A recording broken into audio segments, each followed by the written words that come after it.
The original grade of America's first transcontinental railroad burrows deep through the snows of Northern California's Sierra Nevada mountains. The route, conceived by Theodore Judah, chief engineer for the Central Pacific Railroad, was considered by many as impossible. Chiseling and blasting a roadbed through solid granite by hand was a huge feat. Working in harsh winter conditions and heavy snowfall common here was an entirely different challenge. A challenge that continues today, for this is legendary Donner Pass.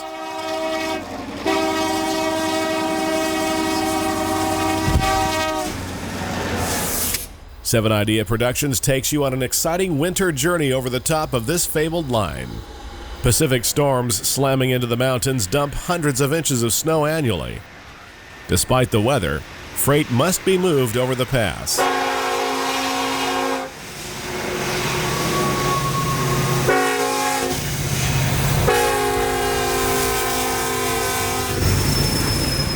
Passengers must make it safely to their destinations.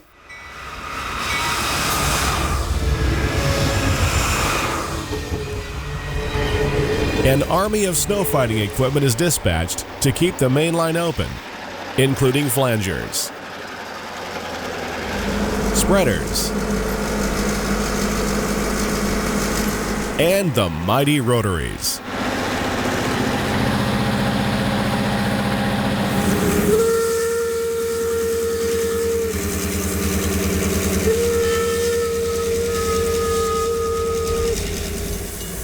Shot over 4 separate winters, including the big snow of 2011, this is your ticket to winter on Donner Pass.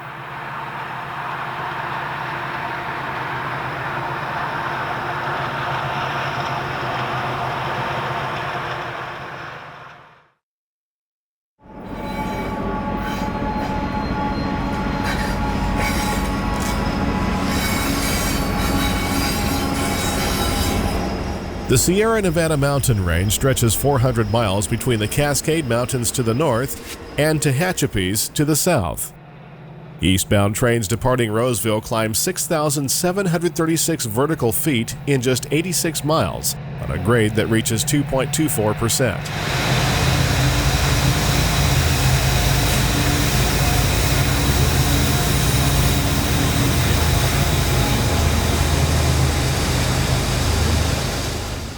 The rapid rise in elevation directly influences the climate, with increased precipitation on the west side. Above the 6,000-foot level, most of that falls as snow. Today's tour of Donner Pass will begin at Colfax and head over the summit to Truckee. Along the way, we will cover Blue Cañon, Emigrant Gap, Yuba Pass, Cisco, Troy, Soda Springs, and the summit of Donner Pass at Norden. After passing through the Big Hole at Tunnel 41, we will see trains at Shed 47 above Donner Lake and to Andover before arriving at Truckee. Extra time will be spent at Norden and Soda Springs capturing trains battling harsh winter conditions at the top of the grade. Flangers and rotary snowplows will be hard at work clearing the Sierra cement from the right-of-way. It's time to bundle up, grab your snowshoes, and something warm to drink as we get underway. Today's winter journey over Donner Pass begins at Colfax, at the base of the heavy grade. A trio of EMDs led by UP 8408 take an eastbound Roseville to North Platte manifest up the hill and past the historic depot and station stop for Amtrak's California Zephyr.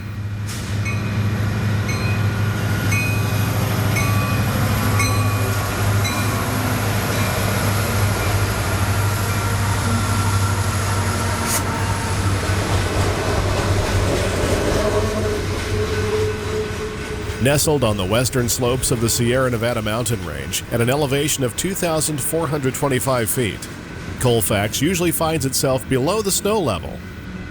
Winter storms bringing feet of snow to the higher elevations descend in the form of rain. This was once a helper base for Southern Pacific trains before distributed power via remote-controlled locomotives became a normal operating practice. Today's heavy MRVNP is a perfect example of distributed power. 3 big radio-controlled GEs are cut in mid-train to assist with the heavy 2% grade, which begins just under 2 miles from where we stand.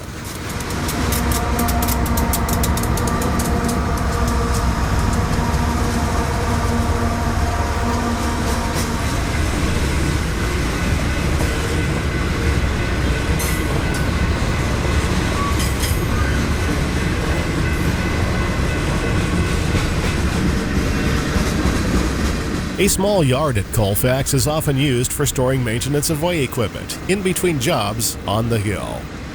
Entering Main 2 is a Herzog ditch clearing train powered by a rebuilt EMD SW1000R. An excavator on board straddles a set of articulated gondolas and can move along the entire length of the train on its own rails.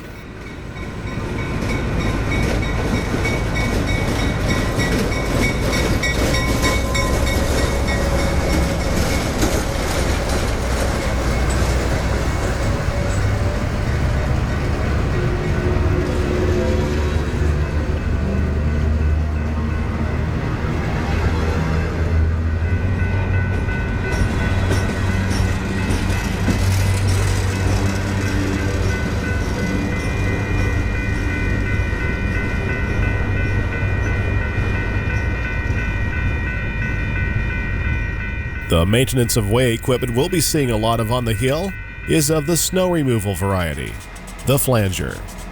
Powered by 2 former Southern Pacific GP38-2s, specially equipped for winter service, the flanger is the first line of defense for snow removal. The lead locomotive, UP602, has some notable modifications, including an icebreaker mounted to the cab roof, rotating bad weather windows, and a protective grille covering the center windows of the locomotive. As you will soon see, these units face some harsh operating conditions during the winter months. The basic flanger design was developed in 1876. It looks similar to a small caboose with 2 blades mounted to the frame. These blades drop between the rails, with the front blade throwing right and the rear blade throwing left. All electrical cables and air hose connections between the flanger and locomotive are taped for added protection from the buildup of ice and snow. Crews do not want to risk anything coming apart while flanging on the mountain. It's a pleasant day in mid-March as another flanger led by UP 585 drops down the grade through Colfax after spending the night on the mountain.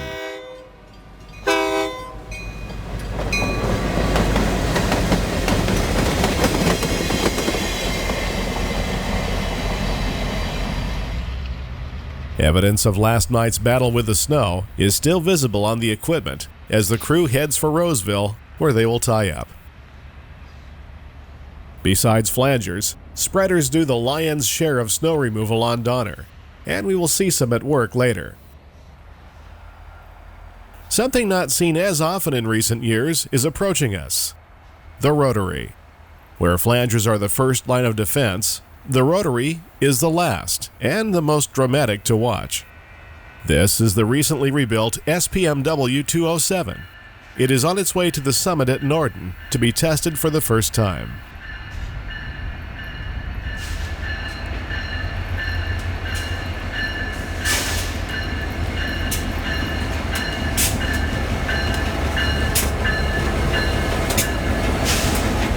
The first idea for a rotary snowplow came from a Canadian dentist by the name of J.W. Elliott. His design from 1869 was never built. However, another Canadian, Orange Yule, had better luck. He contracted with the Leslie brothers of Toronto to build a prototype.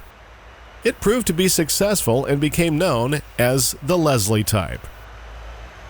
Between 1885 and 1971, a total of 146 Leslie-type rotaries were known to have been built. The 207 dates back to October of 1926. It was converted from steam to electric power in 1967 and rebuilt to its current appearance in 2012. In March of 2016, the 207 heads for Norden for a shakedown run.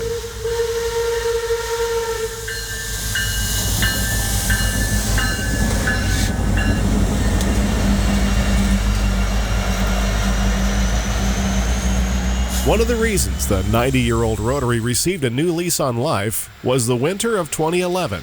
Record snowfall from a constant onslaught of winter storms closed the line for several days. Aging Rotary's SPMW 209 and 211 were called out of Roseville after being stored for over a decade. The majority of Southern Pacific heads with Rotary experience had long since retired, making this a learning experience for the younger team of UP Snowfighters.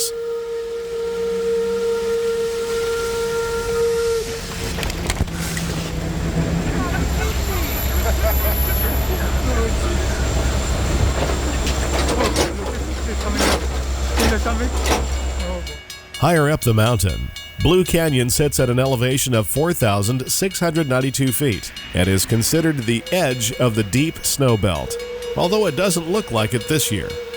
The 207 gives us a great show of steam as it heads for Emigrant Gap.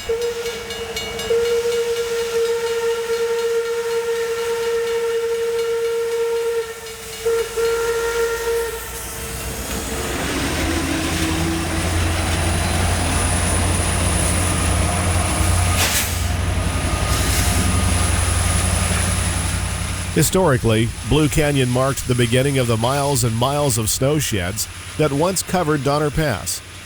This was before the advent of rotaries and spreaders, which changed the dynamics of the railroad's battle with snow. It is after 8 p.m. on March 25, 2011. The 209 slowly plows toward the grade crossing at Milepost 166.5, where a group of photographers are on hand to capture the event.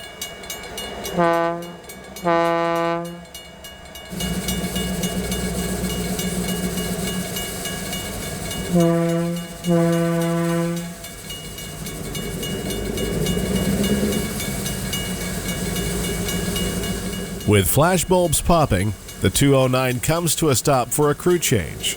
The rested crew was already on board.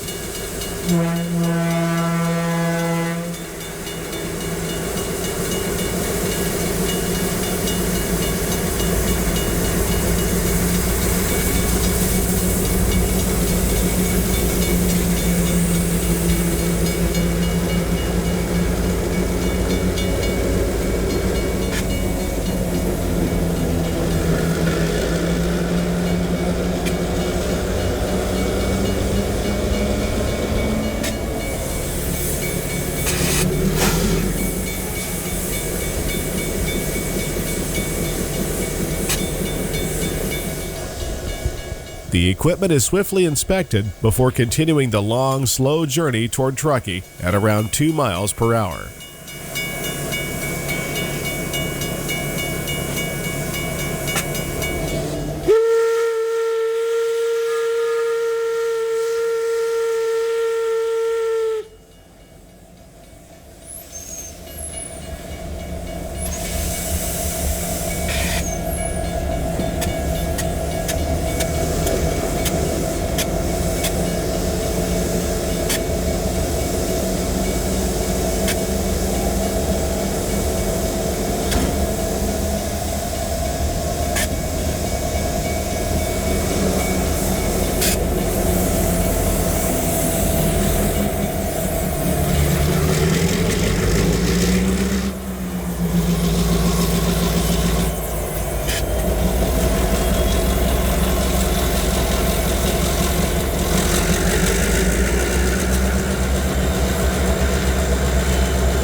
With another volley of flashbulbs, the 209 continues into the night as another winter storm bears down on the Sierra Nevada. This would be the last we would see of the trailing Rotary number 211. It would derail near Shed 10, where a snowslide has already claimed one flanger. This is winter on Donner Pass.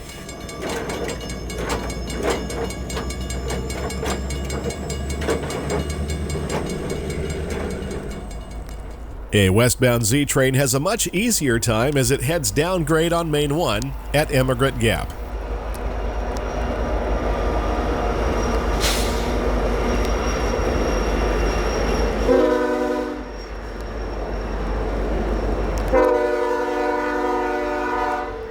Named for a gap in the ridge where pioneers crossed with covered wagons, Emigrant Gap stands at an elevation of 5,190 feet.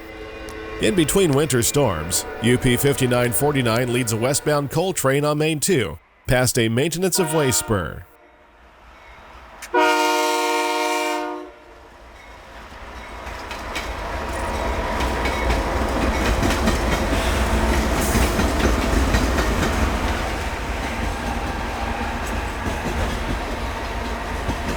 This is a little unusual on Donner these days, as westbound coal trains are normally routed via the nearby Feather River Canyon. However, a rock slide in the canyon has detoured several trains today. 4 GEs are placed as swing helpers mid-train. They add additional dynamic braking on the downhill run, which exceeds 2.2%.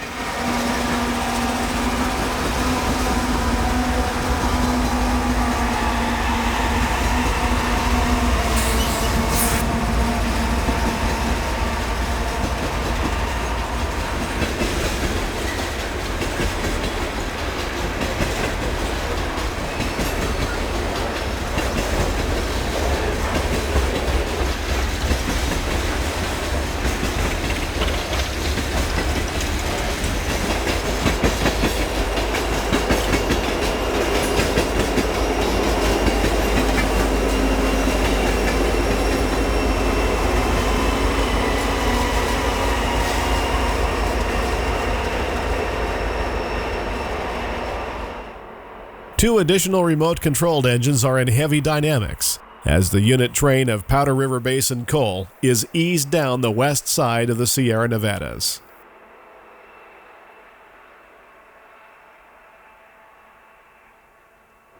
The Roseville subdivision goes to single track at Switch 9, located in a short tunnel underneath Interstate 80. UP 602 is seen in action, taking a flanger back to Roseville after plowing over Donner Summit. This is January of 2018, and we only find a dusting of snow on the ground.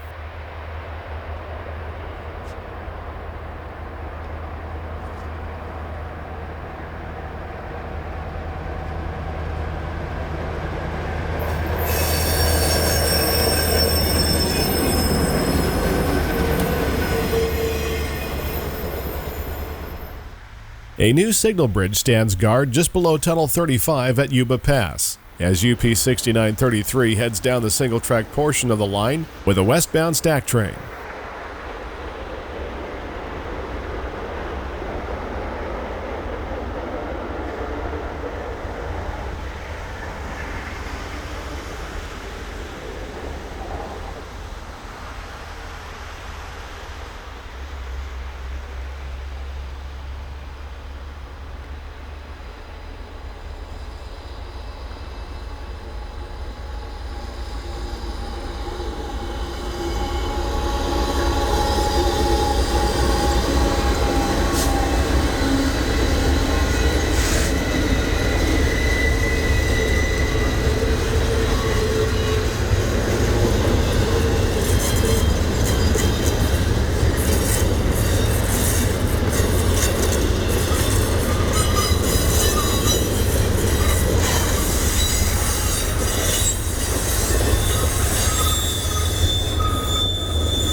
Yuba Pass is a popular railfan location on Donner.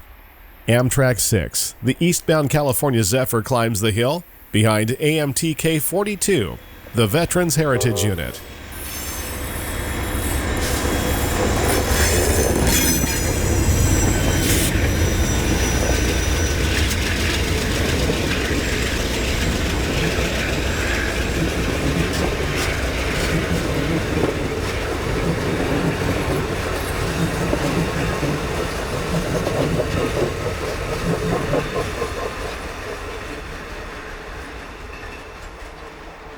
On a more typical winter day, Rotary number 207 heads through Yuba Pass.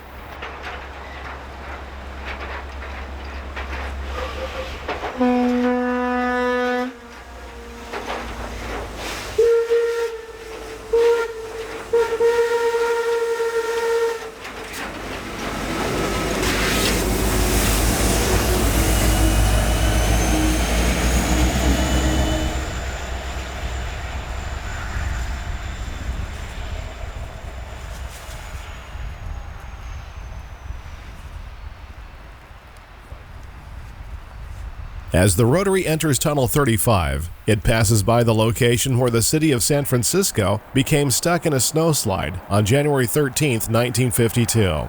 The train was snowbound here on the original Central Pacific Track number 1. Passengers remained aboard the train for 3 days until finally being rescued.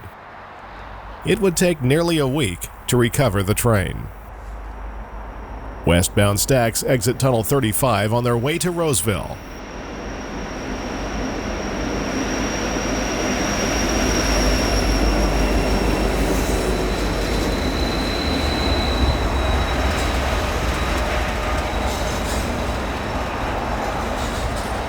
Southern Pacific removed the number 1 track in the 1990s in a cost-saving maneuver, which many have called short-sighted. This nearly 8-mile stretch between Switch 9 and Shed 10 creates a bottleneck for traffic and can be a headache for crews. But it does offer some great views of Tunnels 35, 36, and 37.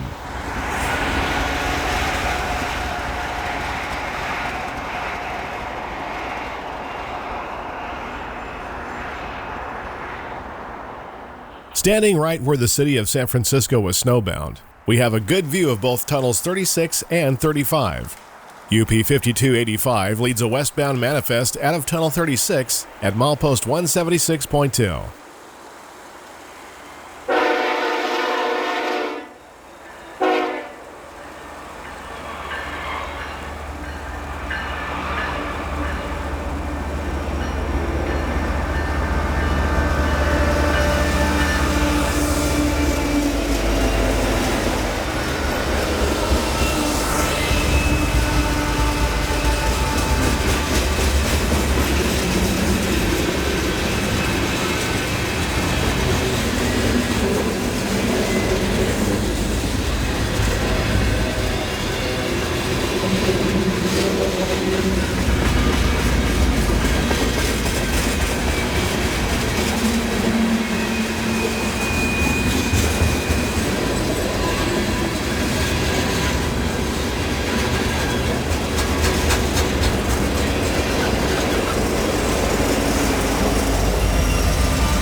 This scene from 2018 shows less than a foot of snow on the ground as UP 8096 East exits Tunnel 35. The train works hard on the 1.74% grade.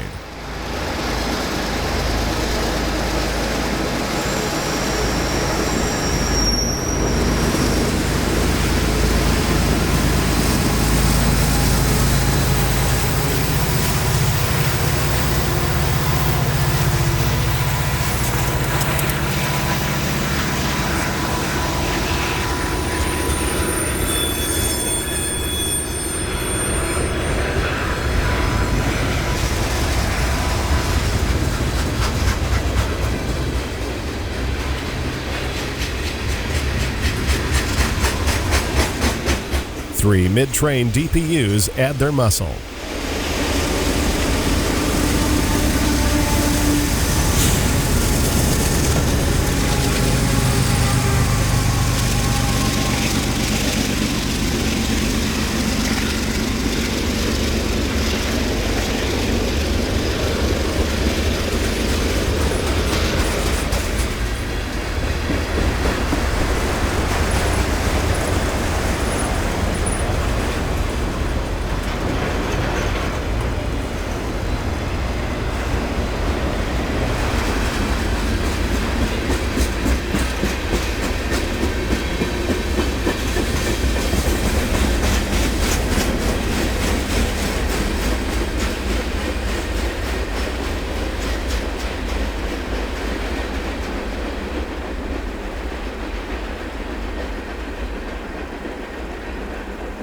As eastbounds pass through the 326-foot bore of Tunnel 36, they emerge through a short cut chiseled out of solid granite.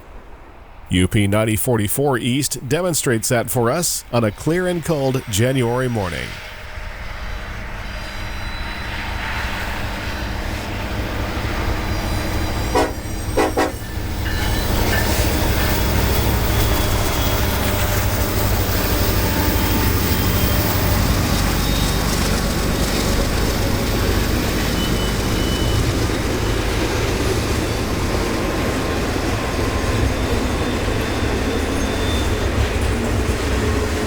This is train KOAG2. It originated in Oakland, California, and is bound for the Global 2 Intermodal Facility in North Lake, Illinois. The train is irregular on Donner Pass.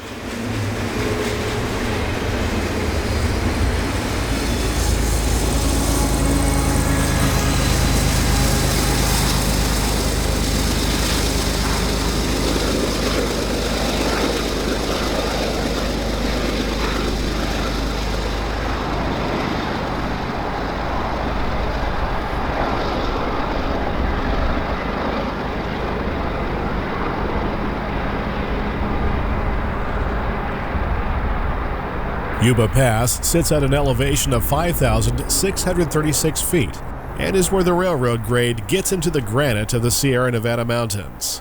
The marble gray features make an interesting backdrop for trains, even when blanketed in white. The westbound ZSKDL drops down grade on a winter's afternoon. This short block of reefers originates on the CSX at Selkirk, New York, and is bound for Delano, California.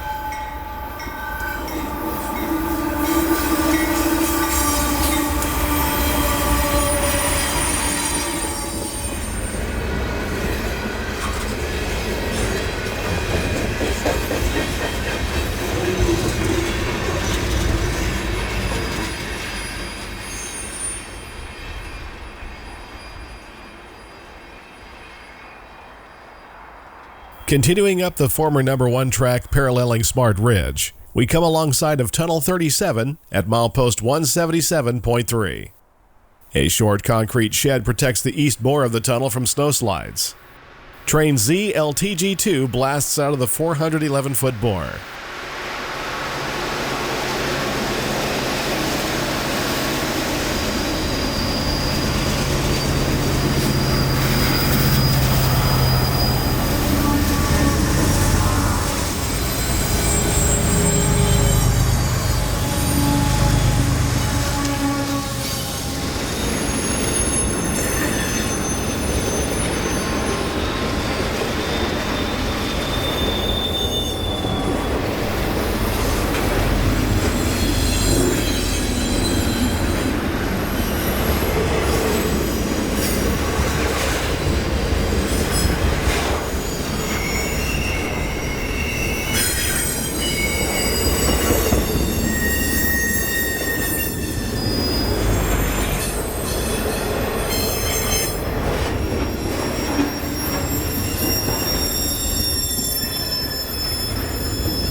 A light snow begins to fall as we continue upgrade to Crystal Lake near Shed 10.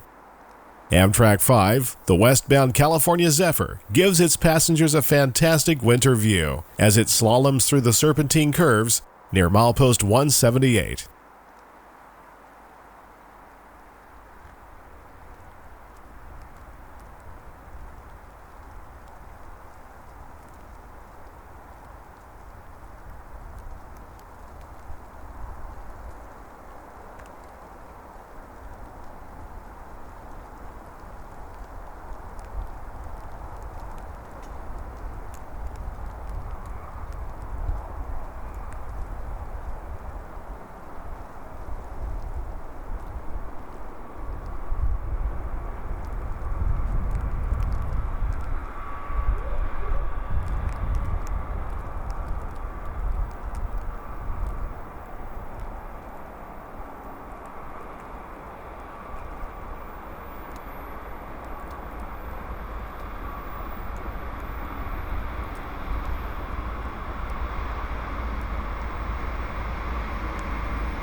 Shed 10 marks the end of single track at Milepost 179.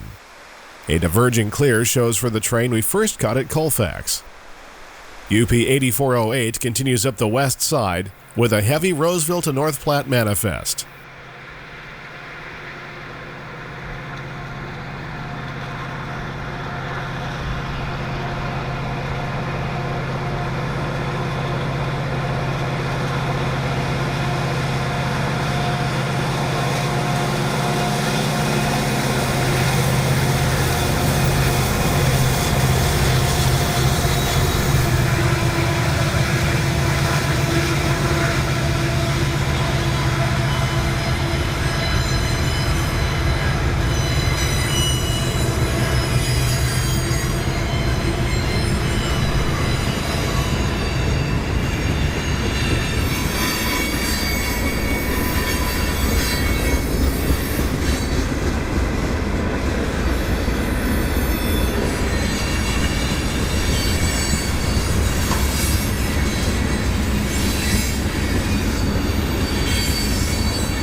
The remote swing helpers come into view, working harder than they were when we last saw them at Colfax.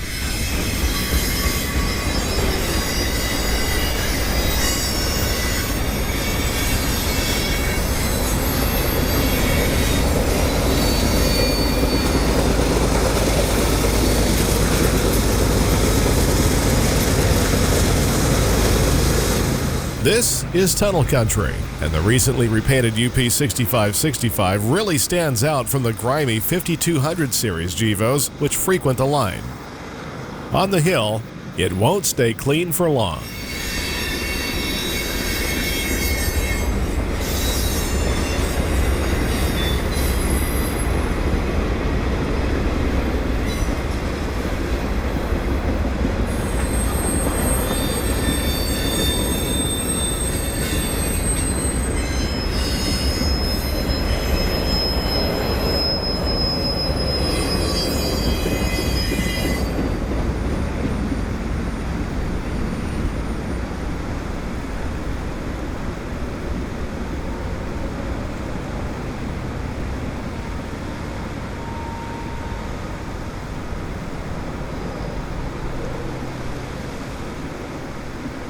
The clouds lift briefly, giving us a chance to see the Red Mountain Fire Lookout used by the Central Pacific and Southern Pacific to look for fires in the miles of snow sheds which once covered the line.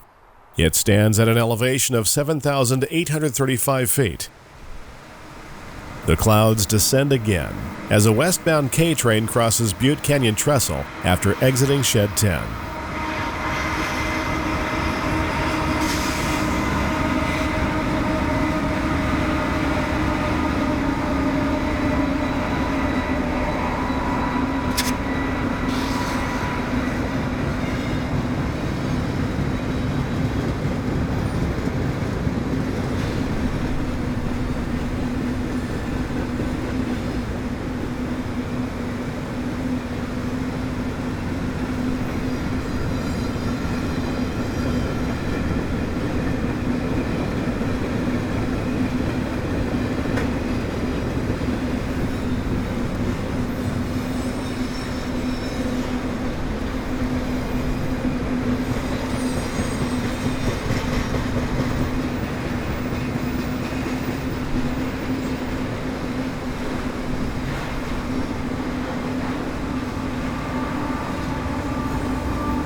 An old SP signal bridge remains at Cisco, milepost 179.6.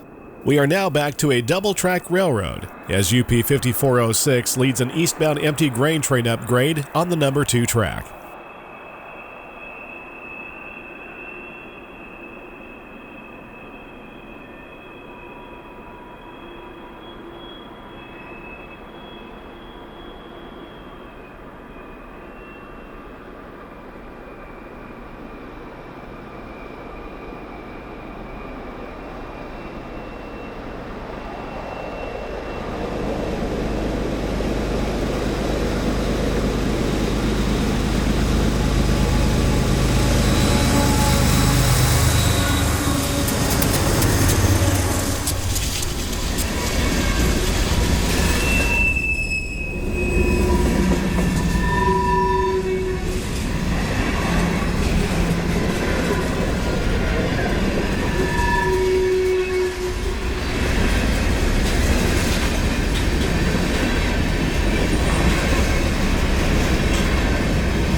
UP 5744 shoves on the rear of the train as it disappears into the 921-foot bore of Tunnel 38. An hour later, a green signal indicates a westbound move on Main 2. Within a few minutes, UP 8117 takes westbound double stacks through Cisco.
Running by remote control, UP 5290 and 5284 give us a nice blast of hot air from their dynamic brake grids as they help control the westbound stack train's descent on Donner Pass.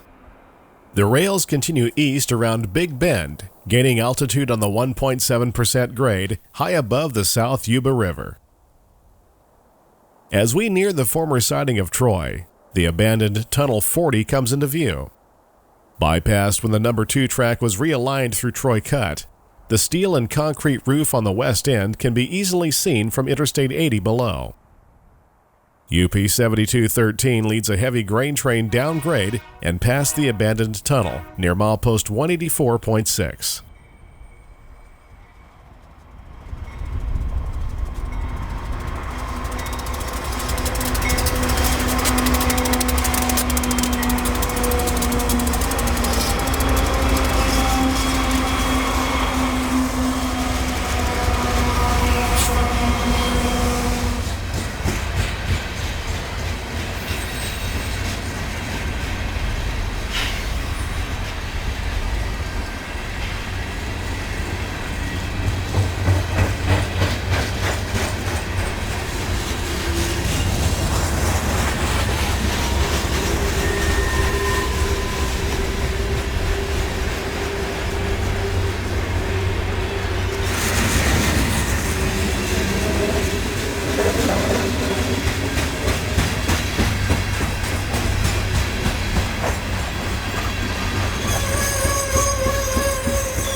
Here is a better view of the Troy Cut as Amtrak number 5 drops down grade.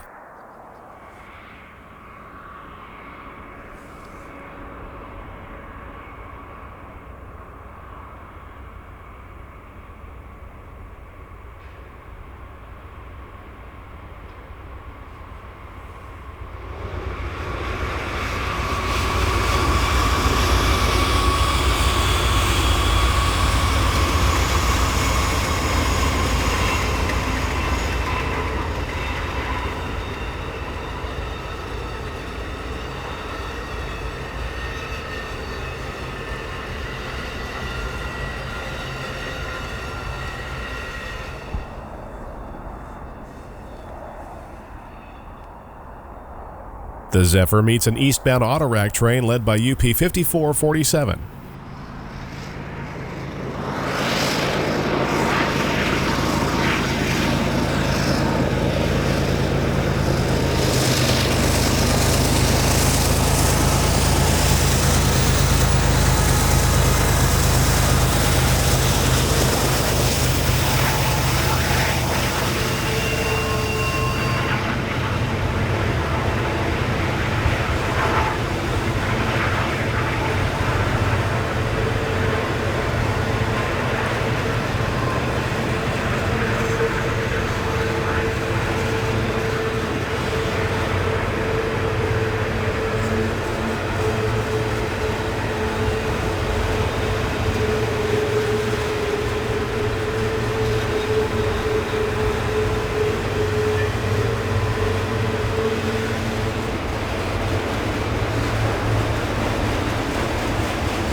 The snow bank to the right of Main 2 was made the previous day by a rotary snowplow.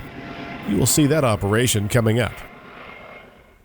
At an elevation of 6,345 feet, Troy was once the location of a center siding and cookhouse for train crews, just 7.5 miles west of Donner Pass. Today it is marked by the abandoned Tunnel 40 and a signal bridge at Milepost 185. UP 580 takes a flanger train up Main 1 through Troy. It is returning from the Gap after plowing west of Truckee. It approaches slowly as it'll be stopping soon to fuel nearby snowcats from its diesel tank.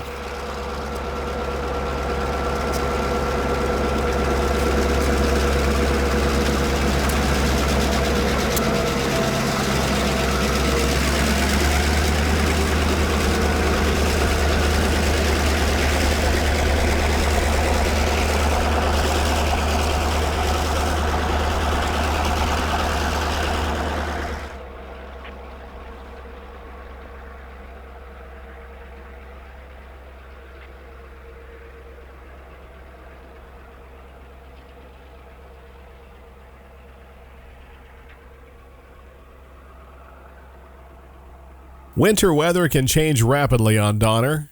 One moment bright and sunny, the next dark with snow.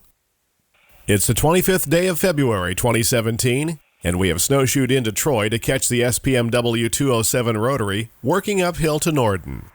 It is operating on the number 2 track, clearing the bank on the uphill side. During this time, Main 2 was out of service between Shed 10 and Norden. All trains were forced to use Main 1. UP 8939 leads a long stack train through Troy in a Christmas postcard scene.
A pair of DPUs have been added mid-train on its eastbound climb to the summit.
While waiting for the Rotary, a UP snow machine pauses briefly before going to work on Troy Cut.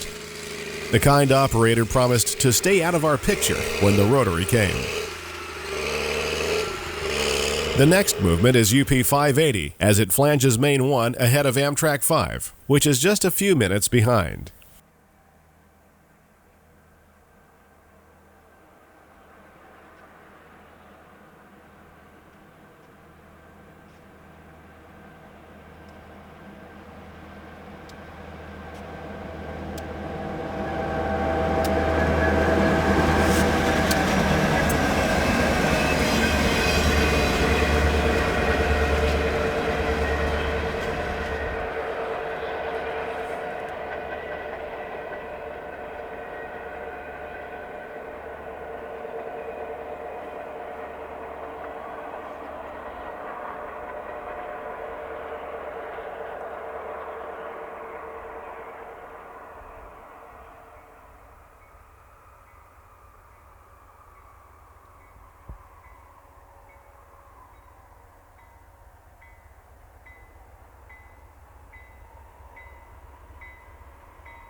More blue is seen in the skies above Troy, and the cool February sun brightens the countryside, hushed by winter storms.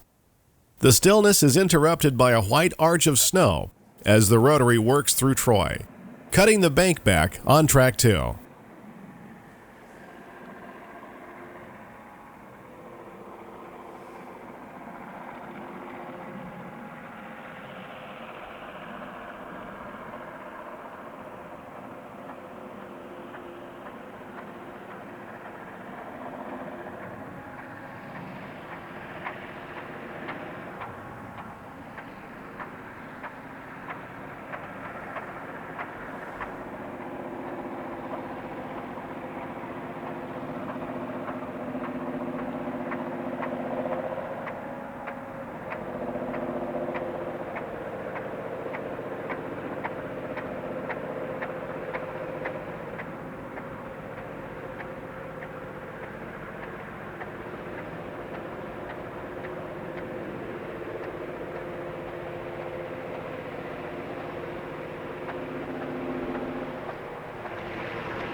West of Soda Springs, the 207 makes good time while cutting the bank.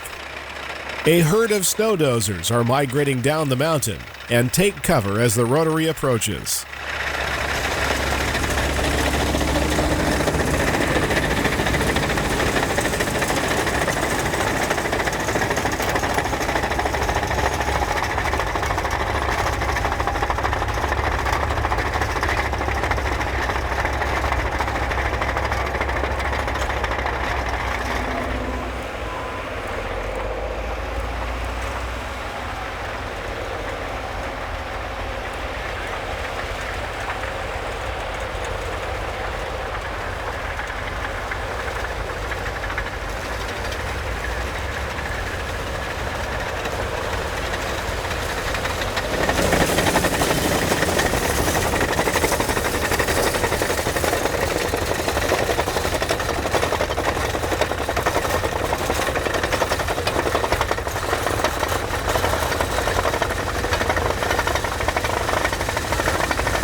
The crew of the 207 decide to stop short of the signal bridge and let the dozers continue safely down the hill before resuming their work.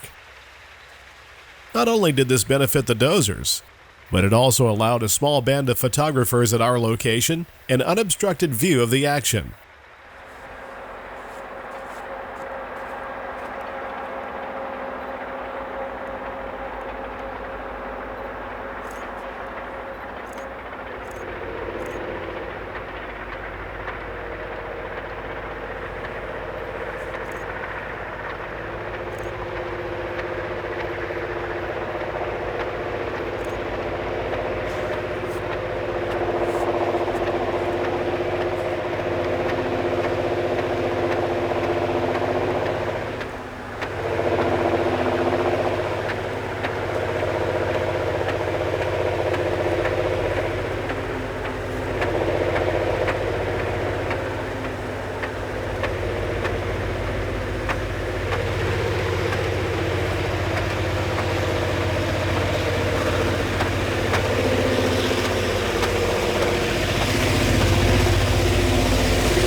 Leaving an 8-foot snowbank on Main 2, the Rotary continues working towards Soda Springs.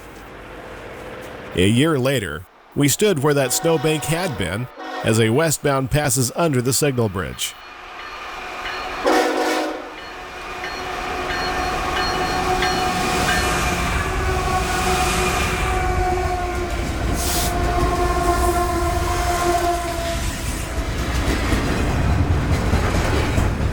The previous winter, this low-angle shot would not have been possible, as we would have been buried under the snowbank.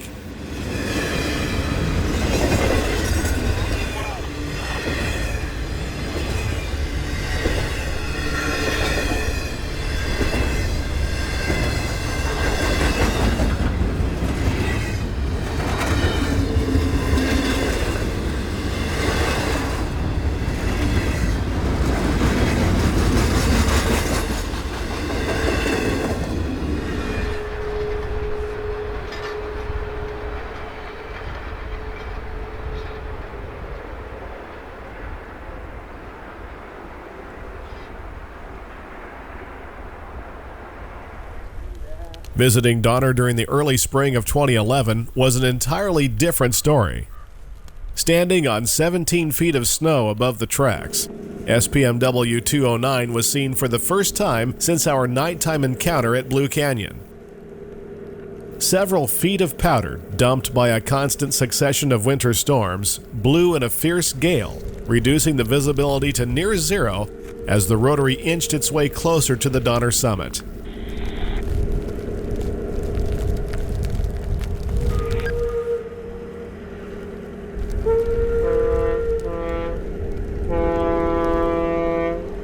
A group of hardy photographers braved the elements to capture the event.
The trailing Rotary number 211 was left where it derailed at Shed 10.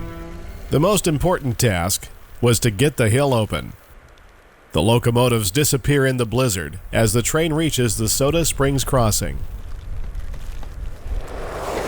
The community of Soda Springs is located near the summit of Donner Pass. It began life as Tinker's Station on the Central Pacific Railroad. At 6,768 feet above sea level, Soda Springs averages 414 inches of snow per year, with January and March having the highest average snowfall.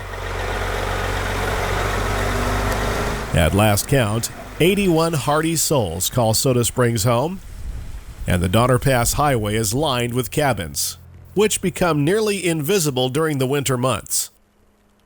If you look carefully, you will see a door over here.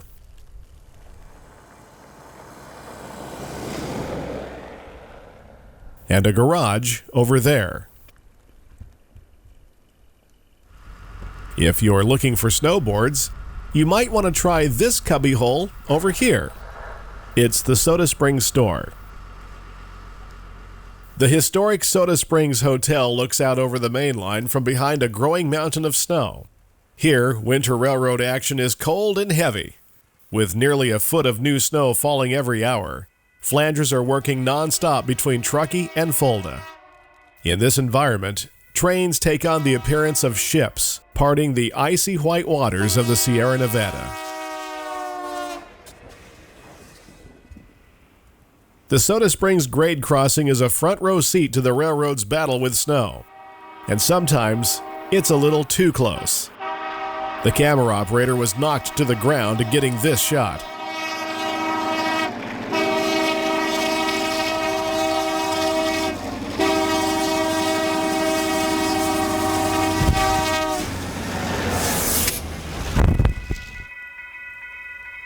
Flanger 602 continues east to Truckee, and Amtrak 5 appears in its wake.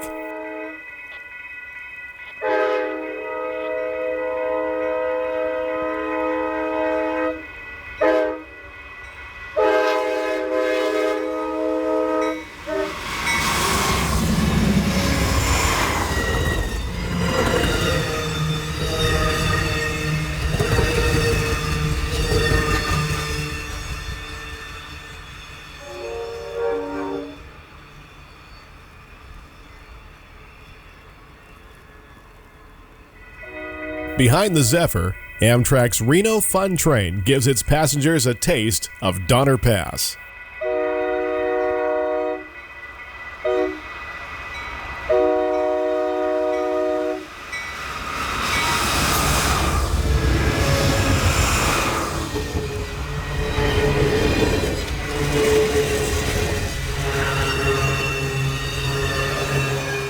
This seasonal train runs during the months of February and March and sports an interesting assortment of cars.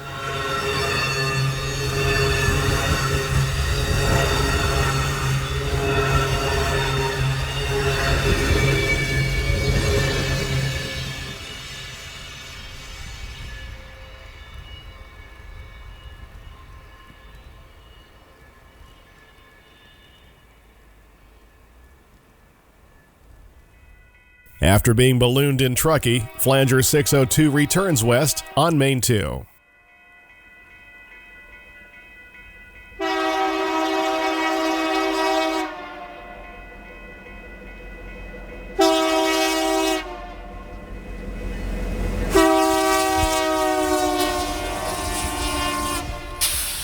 The Flanger is followed by a westbound stack train.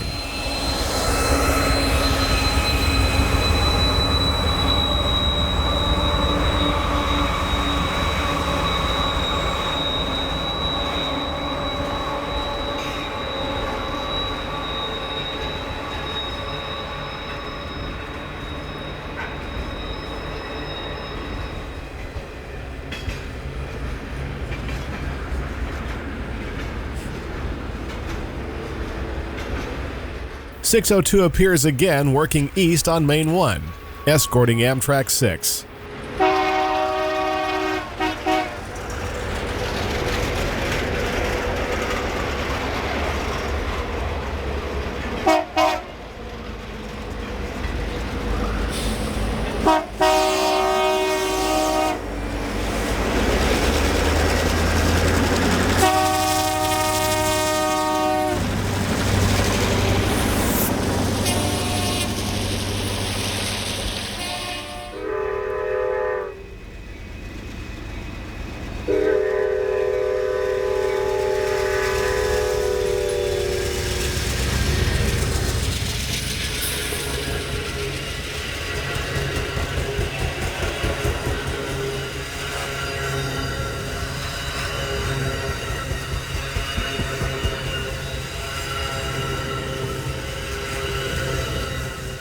It's 3:30 in the afternoon. The sky darkens as UP 5660 heads west with another stack train.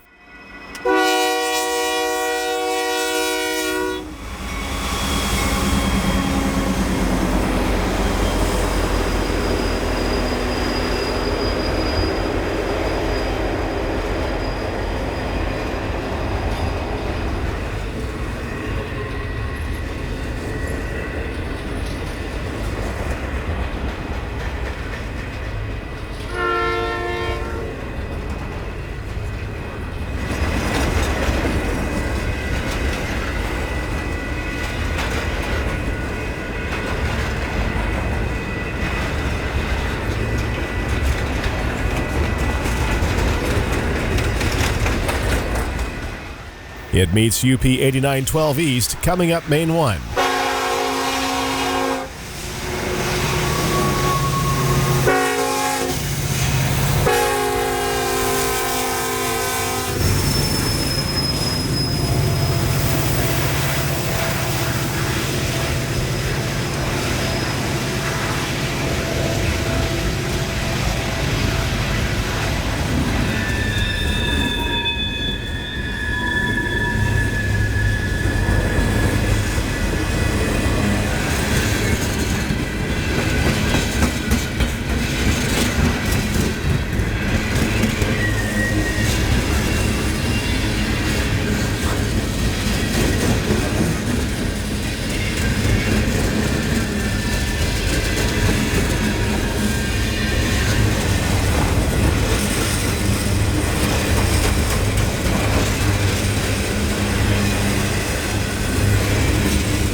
During a break from winter storms, the surrounding mountain peaks come into view, including Mount Disney and Mount Lincoln near the Sugar Bowl Ski Resort.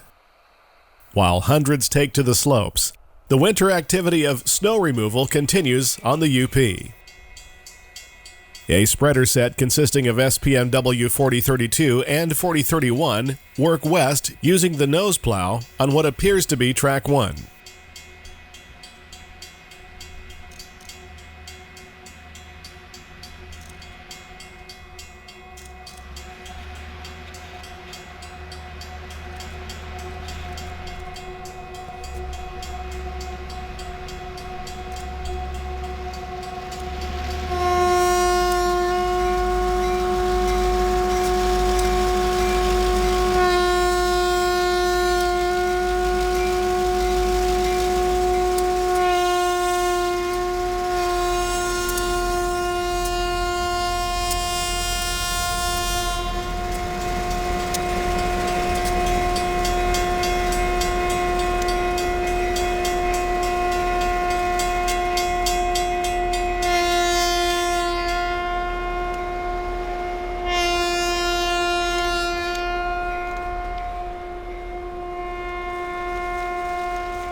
After passing through Soda Springs, trains continue their climb toward the summit and the big snow shed at Norden.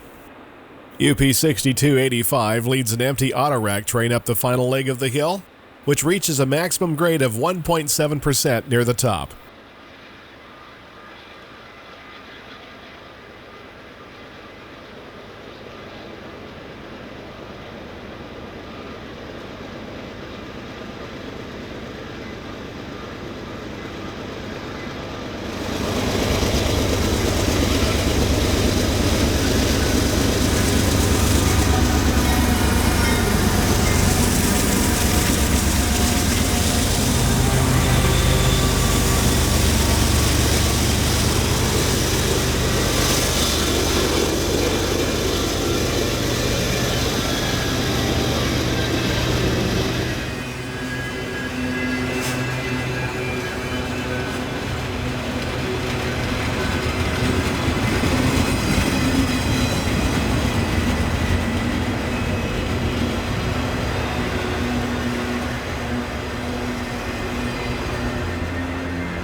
Classic searchlight signals still guard the west entrance to Norden.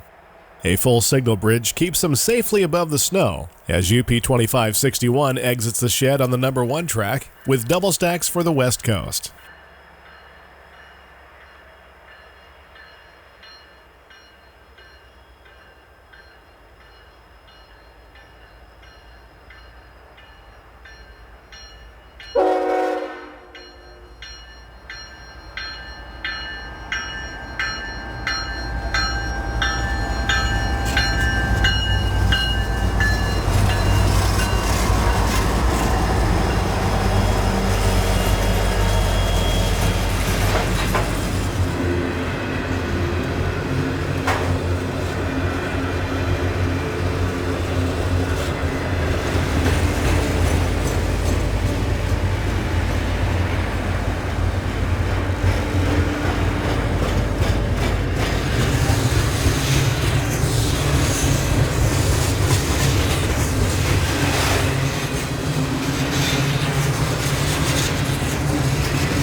With searchlight signals becoming rare in the 21st century, we wanted to give these a little more screen time. On a cold winter's night, a green eye beckons an eastbound manifest through Norden on Main 2.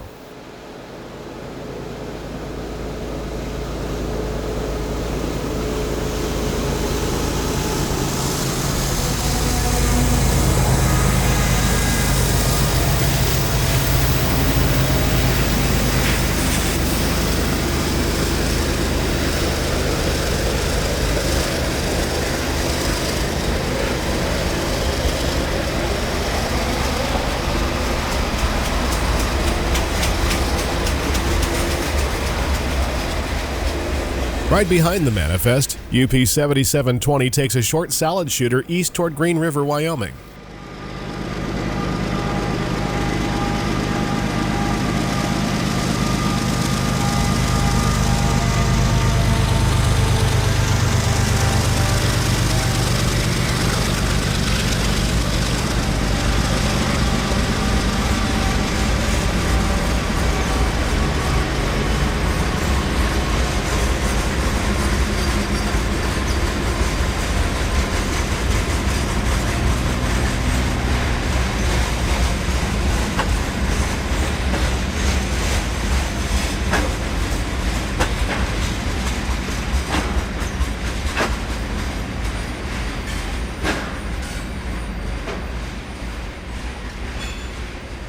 Norden has a long history with the railroad, and although it is but a shadow of its former self, the remaining concrete snow sheds are still impressive today.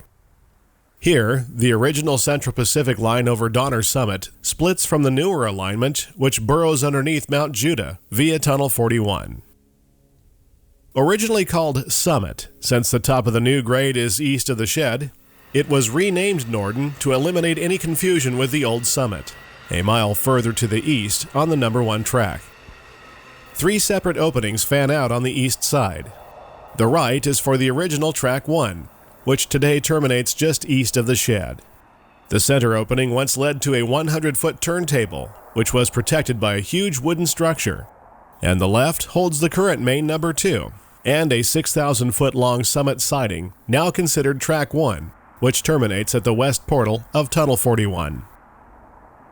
At one time, Norden was a small community directly connected to railroad operations. An interlocking system and CTC office governed movements over Donner Summit. The houses, office, and wooden snow sheds are long gone, along with the bustle of people who once lived and worked here. One thing that remains is the snowfall. Donner Summit receives on average over 400 inches of snow per year, and over twice that amount has been recorded. These remaining sheds protect the crossover switches during the winter months and occasionally serve as a place to store and service snow fighting equipment. This is what is left of the old original number 1 track, which was removed between here and Eder by the Southern Pacific in 1993. The rails terminate just beyond the cut in the distance and occasionally find use, as you will soon see. This red signal guards movement off the turntable track, where locomotives and snow fighting equipment were once turned.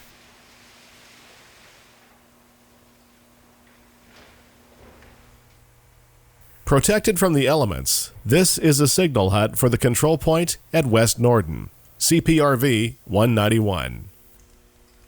All is quiet inside as we peer over the two active tracks leading to the summit of the grade, just outside of this opening.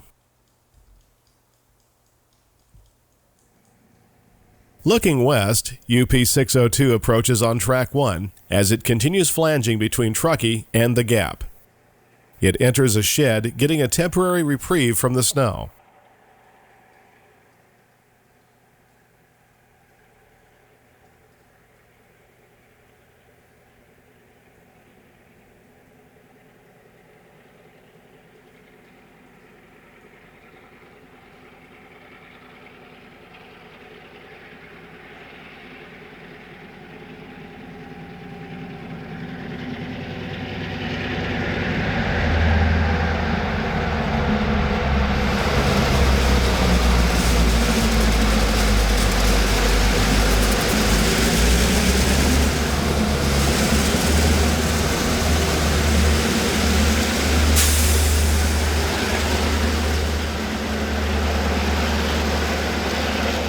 Once outside the shed, the flanger is back in winter's fury as it crests the summit of Donner Pass at an elevation of 6,900 feet.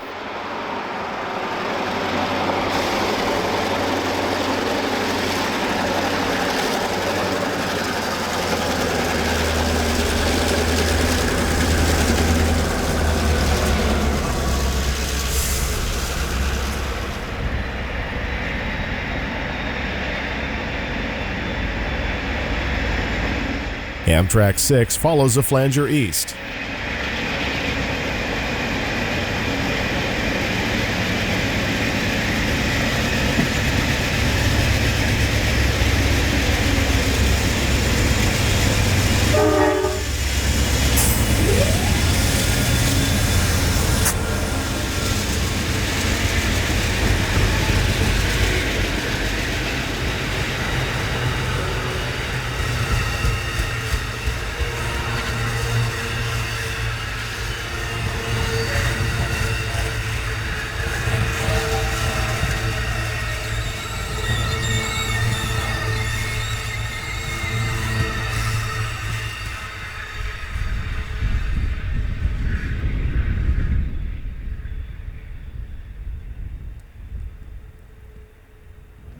Within the hour, the 602 again crosses the summit westbound this time as it enters the sheds at Norden.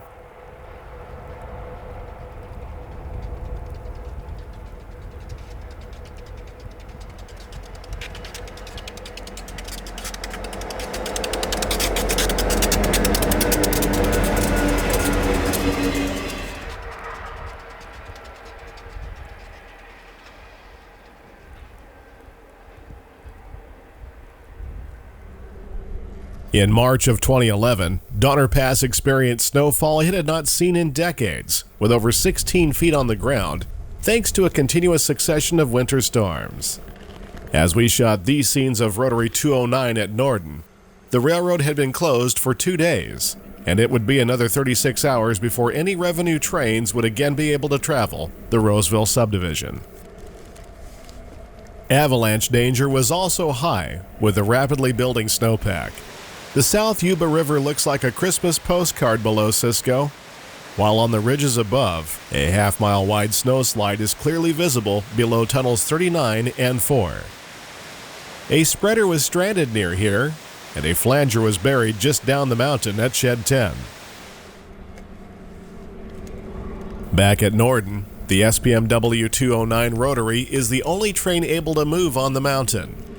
It would eventually reach Truckee in the wee hours of the morning.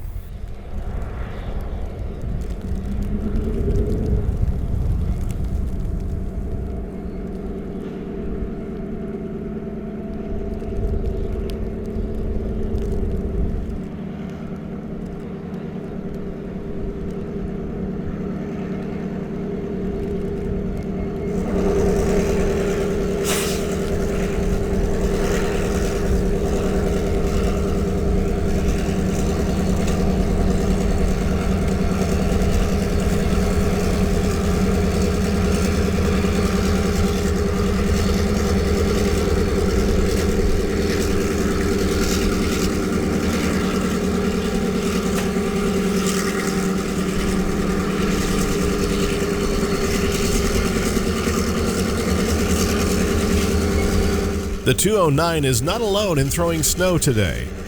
Some of the white stuff is being aimed at us in the form of snowballs. The crewman quickly retreats to the cab of the SD-70 ACE after being discovered.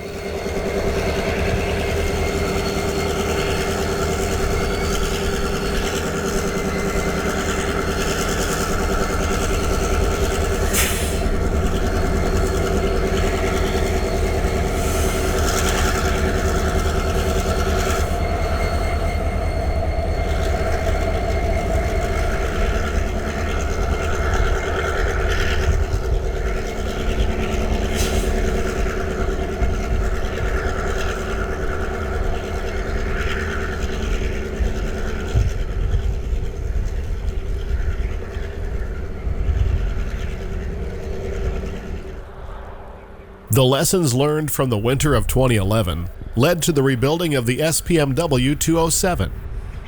Besides the outward appearance, the 207 received new traction motors to turn its big wheel, steam generator, and a computer-controlled operating system. Its power unit, a former F7B, had its original 16-cylinder 567 prime mover replaced with a 12-cylinder 645 model. On March 14, 2016, the newly rebuilt Rotary arrives at Norden, where it will be prepped for a test run in the morning.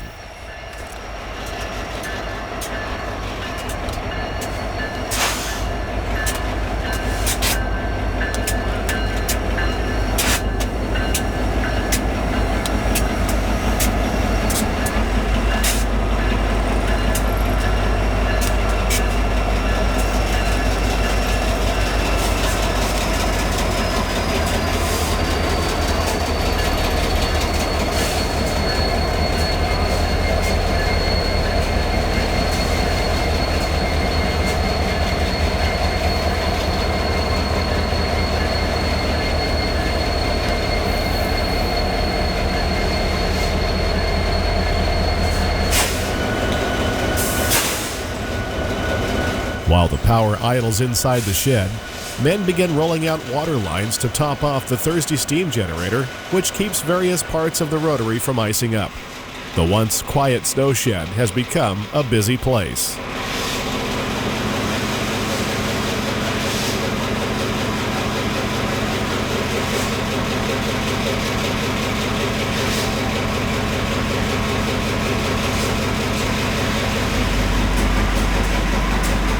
The 207 sits on the old number 1 track inside the shed while being serviced.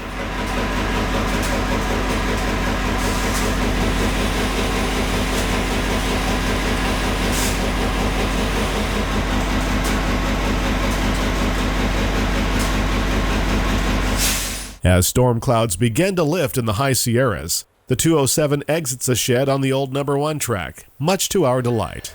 It will undergo a series of tests before plowing commences on Track 2 the next morning.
The morning of March 15th dawned clear and cold as we set up east of Norden to watch the test run.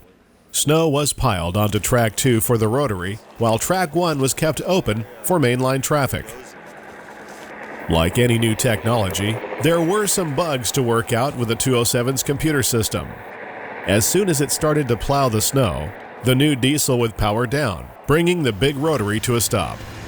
The problem took a few hours to sort out. In the meantime, Dispatcher 74 in Omaha had trains to run. A heavy MRORV passes on Main 1.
Now under bright sunlight, the 207 finally begins to plow. The problem holding them back all morning turned out to be a fuel conservation setting on the computer. With that fixed, the Rotary made quick work of the snow.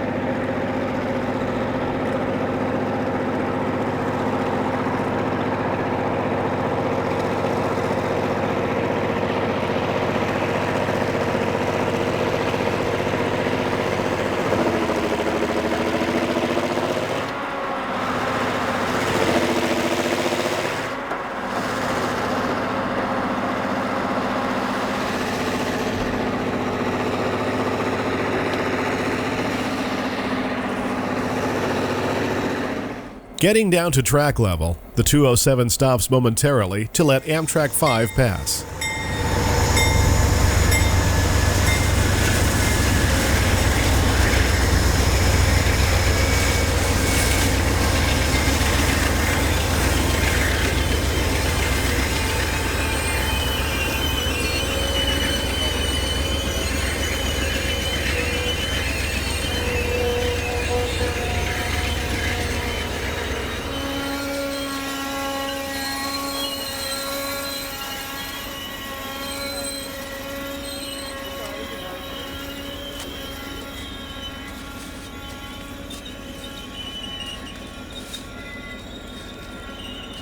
With the California Zephyr out of the way, the 207 gets back to work, putting on quite a show.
With the plowing session complete, we continue east on our winter excursion.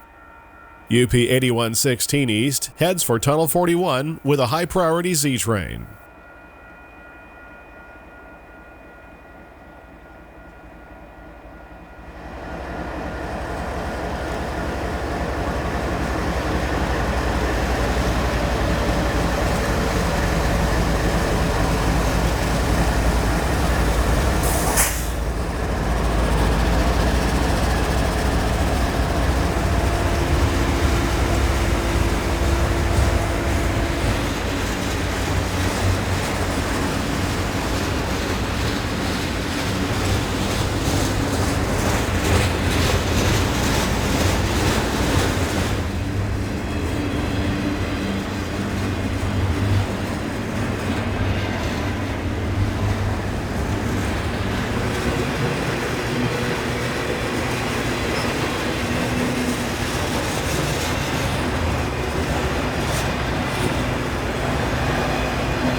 Tunnel 41 is 10,325 feet in length and burrows underneath Mount Judah. It was opened in 1925 as part of a double-track project by the Southern Pacific. The nearly 2-mile tunnel was given the nickname the Big Hole.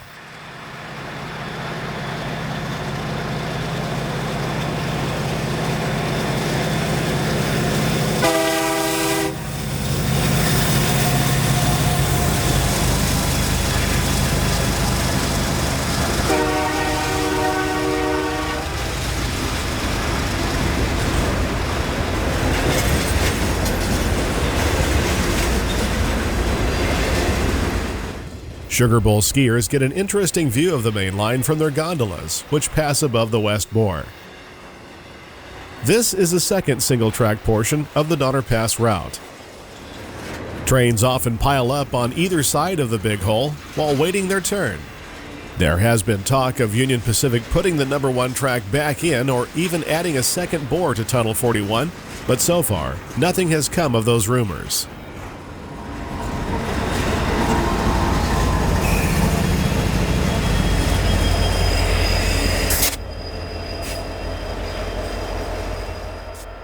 After the westbound passes, UP 5919 gets a signal for the Big Hole.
The original Central Pacific grade over Donner Pass is no longer paved with steel rails and ties, yet concrete snow sheds that were built to protect them still remain.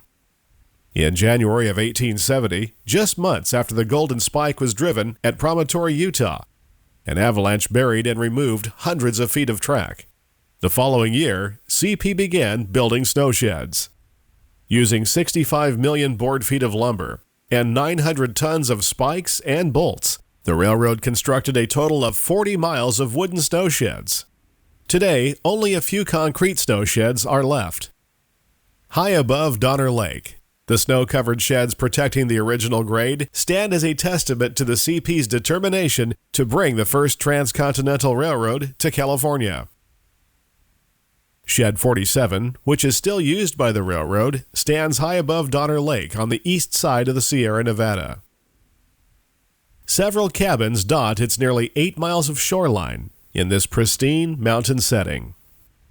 It was near this location that the ill-fated Donner Party wintered in 1846. Of the 87 immigrants, only 48 survived, many of which resorted to cannibalism.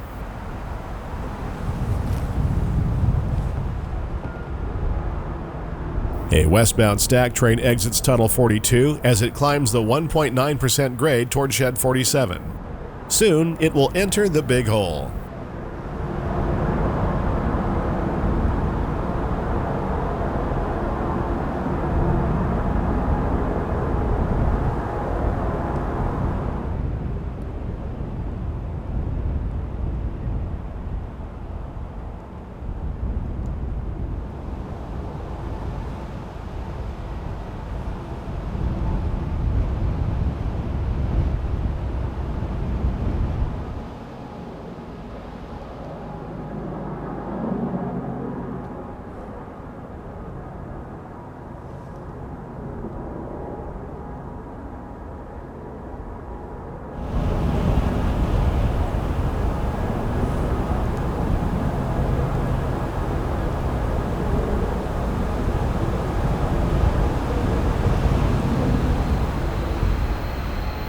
Back at track level, an eastbound Z train exits Tunnel 42 on the number 1 track.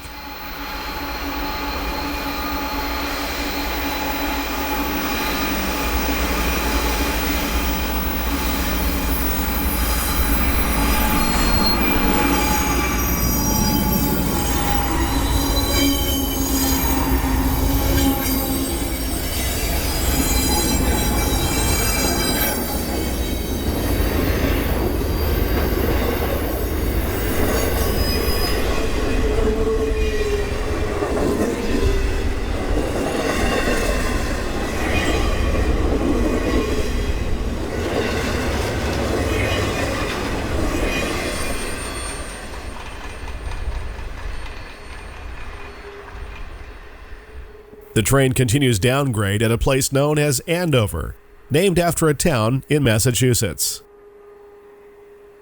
After a nighttime snowstorm, UP 602 flanges downhill on the number 1 track.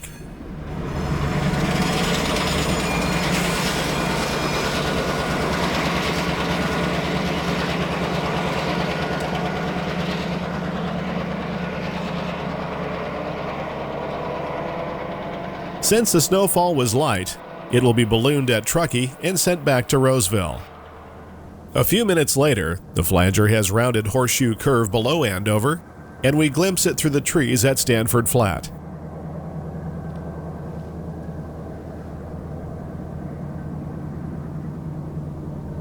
At Truckee, the flanger met a 9,000-foot-long Roper to Roseville manifest and was told to follow it back up the hill to Shed 47. Soon, the big Roper led by UP 9047 grinds up the hill on Track 2.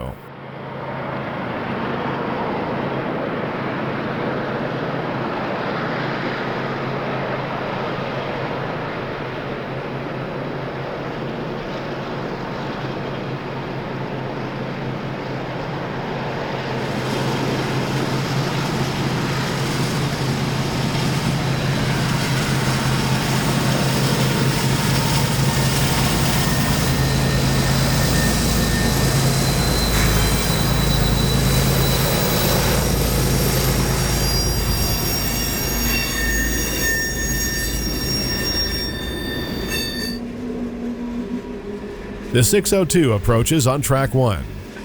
After clearing snow over the summit, the flanger now finds itself as the lowest priority train on the busy Roseville sub. It will be held up for several hours at both Shed 47 and Shed 10 for trains in both directions, including Amtrak number 5 and 6, before finally getting a clear shot to Roseville. Just another day of railroading on the hill.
Searchlight signals are still perched atop the old SP signal bridge just down from the tunnels. UP 7267 takes an empty grain train down the number 1.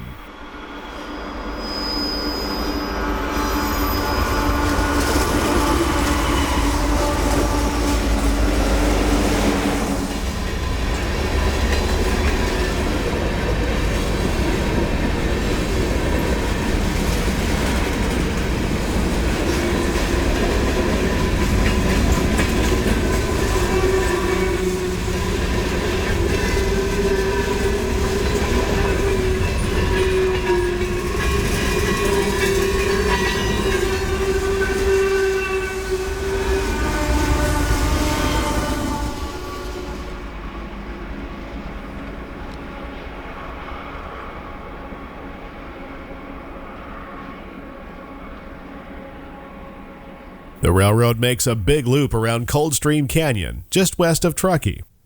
Last night's snowfall has dressed the countryside in white, giving us a pleasant distraction in between trains. There is nothing like the Sierra Nevada after a snowfall.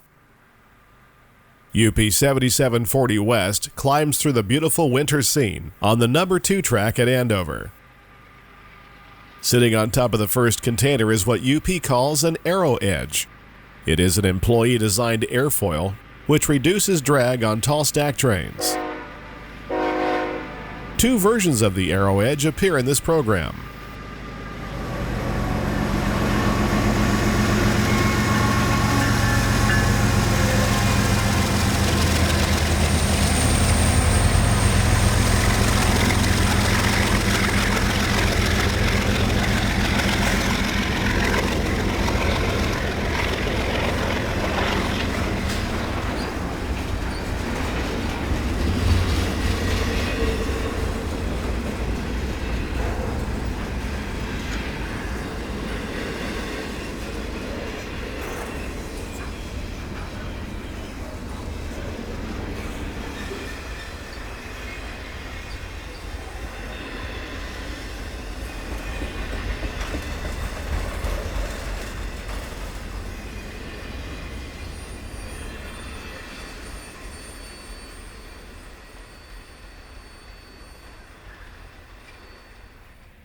Amtrak 5 sports the Veterans Heritage Unit number 42 on the point as it ascends Track 1.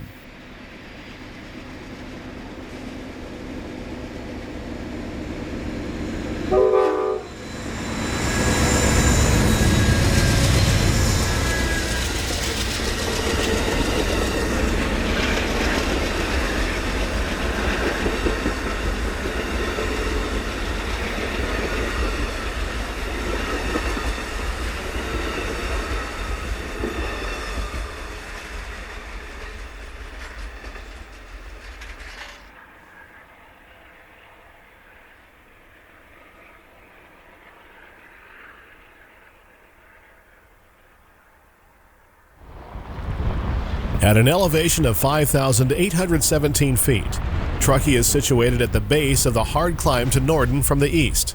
This made it an ideal helper terminal during the days of steam, and today, Truckee still serves as a base for snow fighting during the winter months. Two flangers and a GP38-2 are tied down near the balloon track, where snow equipment is turned. The small office nearby becomes headquarters for snow operations and is referred to by railroaders as Truckee Snow. We have returned to the winter of 2011, where the heavy snow spelled trouble for the railroad. A flanger was buried the previous day at Shed 10, and a spreader set was stranded near Cisco. This trio of Jeeps were dispatched to try to reach the spreader, but were forced to turn back after derailing in the heavy snow. At this point, the Rotary was called out of Roseville, but it would be 2 more days before it ever reached Truckee.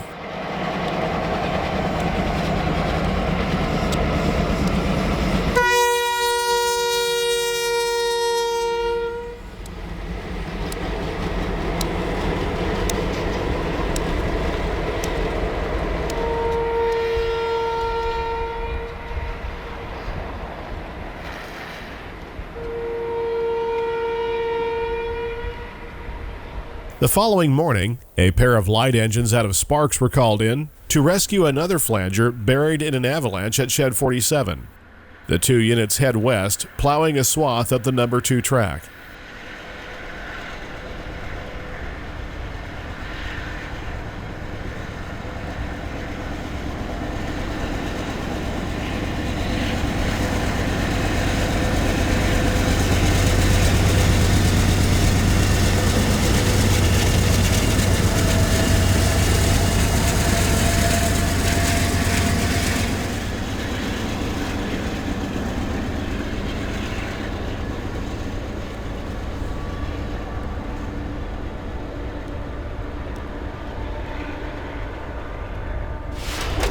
Two days later, SPMW 209 is seen resting near the office in Truckee.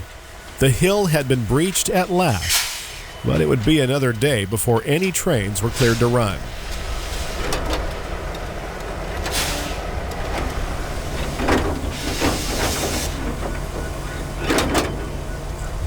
After the crew had a well-deserved rest, the Rotary was turned and sent back up the mountain behind a set of Jordan spreaders.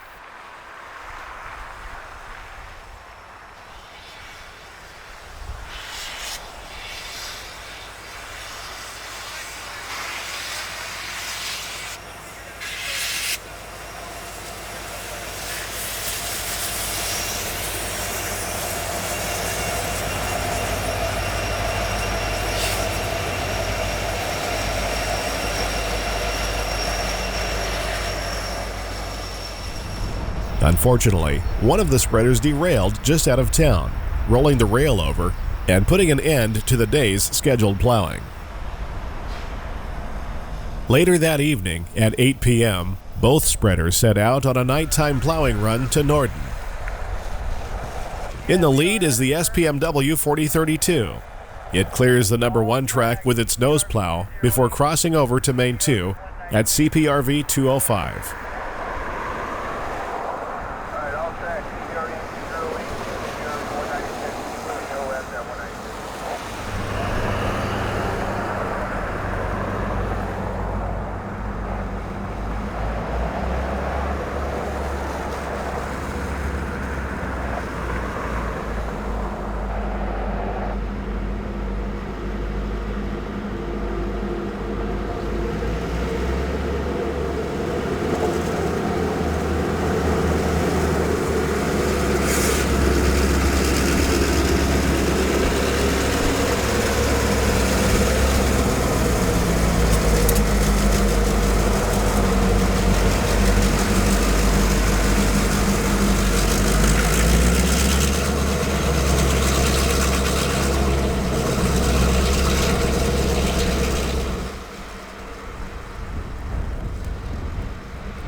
SPMW 4034 appears next, pushing back the bank with its right plow.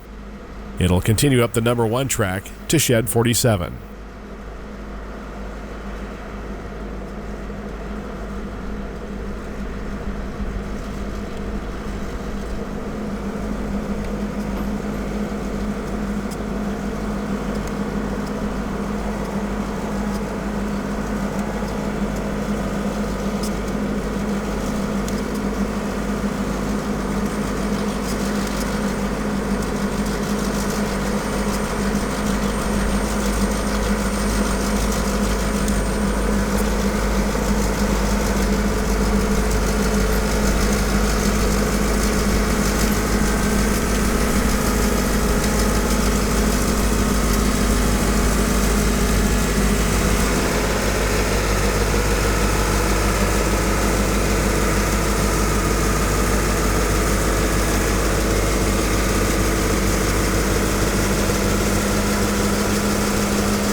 The next morning at 5:56 a.m., the sound of hard-working prime movers reverberates through Truckee as the first revenue train in 4 days heads for Donner Summit.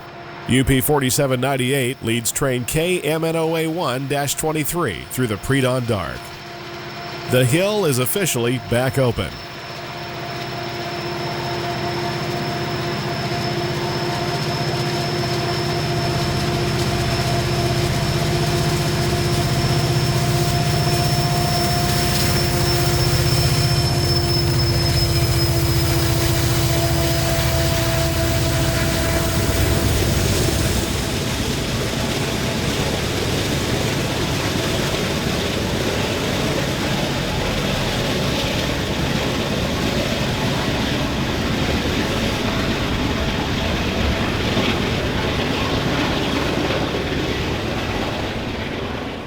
From a vantage point across Donner Lake, the 4798's headlights break out of Tunnel 42 as the train carefully makes its way through an area of high avalanche danger.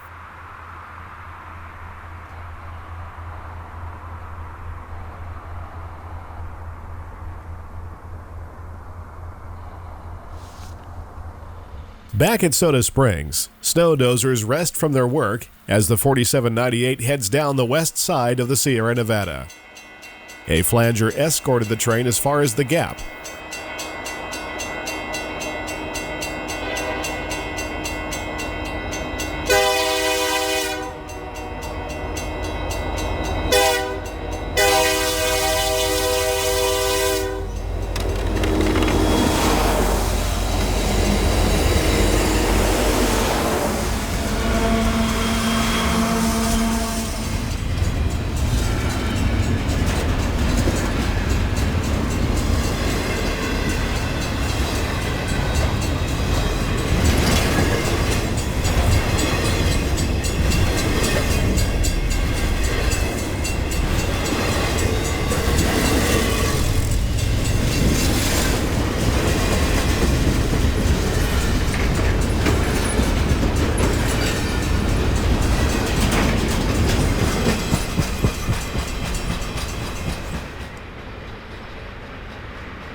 In all the difficulties the UP faced during the winter of 2011, the silver lining was the miracle that no one was seriously injured while working to get the main line open.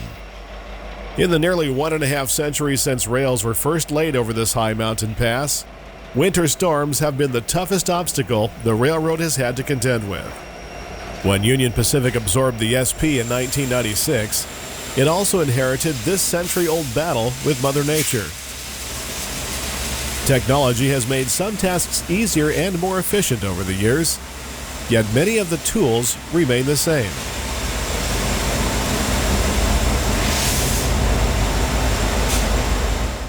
The Leslie Rotary dates back 135 years. The flanger is a 142-year-old design.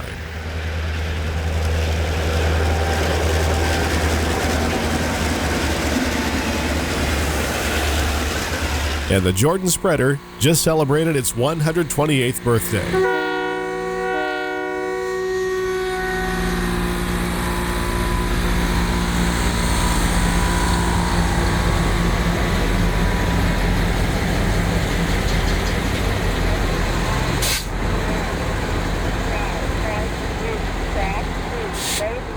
The winter sun illuminates Signal Bridge 189 west of Soda Springs as the SPMW 209 leads the Rotary set back to Roseville after a job well done. We hope you have enjoyed your wintertime tour of legendary Donner Pass. It's time for us to head home now and let our cameras thaw out. Until next time, thanks for watching.